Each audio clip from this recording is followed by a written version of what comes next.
আসসালামু আলাইকুম বন্ধুরা, আপনার হাতে থাকা স্মার্টফোনের মধ্যে যদি ইউটিউব এই অ্যাপ্লিকেশনটা থাকে আর আপনি যদি আপনার এই মোবাইলটা আপনার ফ্যামিলির কোনো বাচ্চার হাতে দেন, হতে পারে আপনার ছোট ভাই, আপনার ছেলে, যে কারো হাতে যদি আপনি আপনার স্মার্টফোনটা দিয়ে থাকেন, তাহলে আজকের ভিডিওটা আপনার জন্য খুবই গুরুত্বপূর্ণ।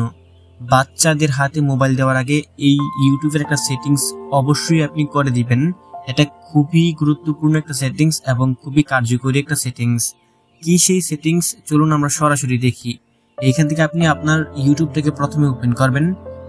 নিচে দেখতে পারবেন আপনার জিমেইলের লোগো আছে, এখানে ক্লিক করবেন। এখন উপরে সেটিংস অপশন আছে, এখানের মধ্যে ক্লিক করবেন। এইখান থেকে জেনারেলি ক্লিক করবেন, নিচে চলে আসবেন। এখানে দেখতে পারবেন রেস্ট্রিক্টেড মোড একটা অপশন আছে, এটাকে এখান থেকে অন করে দিবেন। এটা আপনার ক্ষেত্রে অফ থাকবে। এটাকে এখান থেকে অন করে দিলে আপনার উপকার কি হবে বলি। এটাকে অন করে যখন আপনি আপনার স্মার্টফোনটা কোনো বাচ্চার হাতে দিবেন, আপনার ছোট ভাই বোন বা যে কারো হাতে, সে যখন ইউটিউবটা ওপেন করবে তার সামনে কোনো খারাপ ভিডিও আসবে না।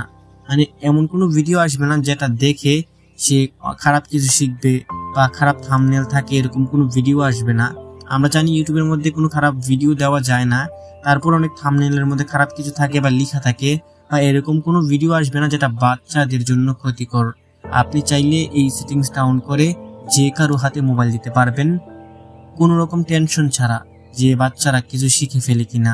আপনি বাচ্চাদের হাতে এখন থেকে এই সেটিংসটা অন করেই মোবাইলটা দিবেন, তাদের সামনে এরকম কিছু আসবে না যেটা তাদের জন্য ক্ষতিকর। আশা করি বুঝতে পেরেছেন।